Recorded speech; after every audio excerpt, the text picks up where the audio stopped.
जय झूलेलाल। अॼु पाण सभई पुरुषोत्तम महात्म जो ॿियो अध्याय ॾिसंदासीं। हर हमेशह वांगुरु हीअ महात्म जो ॿियो अध्याय शुरू करण खां पहिरीं पाण गणेश गणपति महाराज जो ध्यानु धरंदासीं, पोइ पंहिंजे गुरुदेव जो ध्यानु धरंदासीं, उन खां पोइ भॻवानु श्री लक्ष्मी नारायण जो ध्यानु धरंदासीं ऐं अंत में पाण हीअ ॿियो अध्याय शुरू कंदासीं।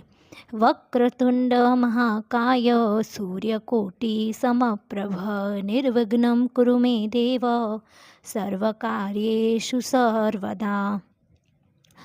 गुरु ब्रह्मा गुरु विष्णु गुरुदेवो महेश्वरा गुरु साक्षात् परं ब्रह्म तस्मै श्री गुरुदेव नमः।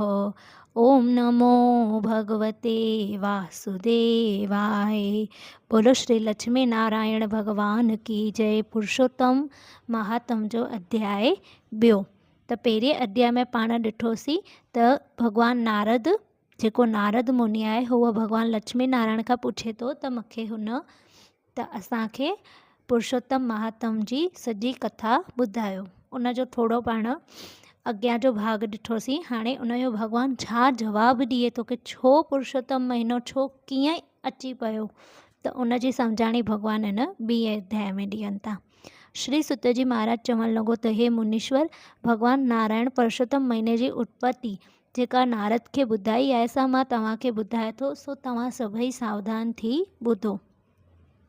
वरन टिनि क़िस्मनि जा थींदा आहिनि। हिकु सूरज जो ॾींहुं खे 16 वर ऐं चंद्रमा जे ॾींहं खे चंद्रवर। विस्पति जो जेको हूंदो आहे उनखे विस्पति वर करे चइबो आहे।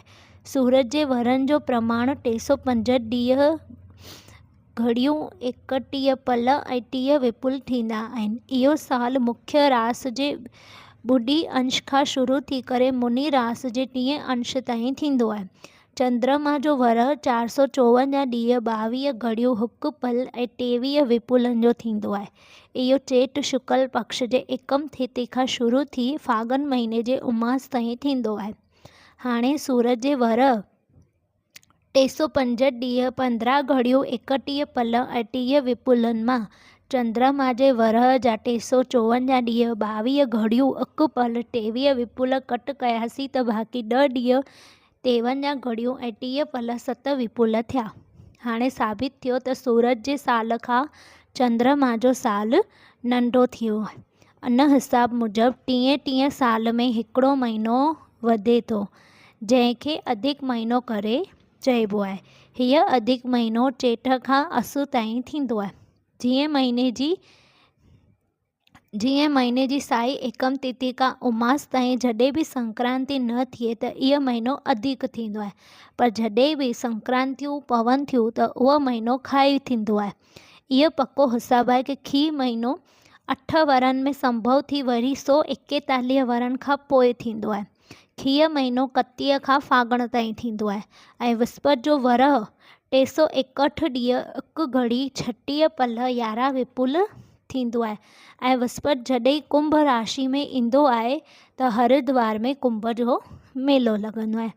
त हीअ पाण सॼो भई कीअं 3 सालनि में हिकिड़ो महीनो वधे थो, उन्हनि खे अधिक महीनो चइबो आहे।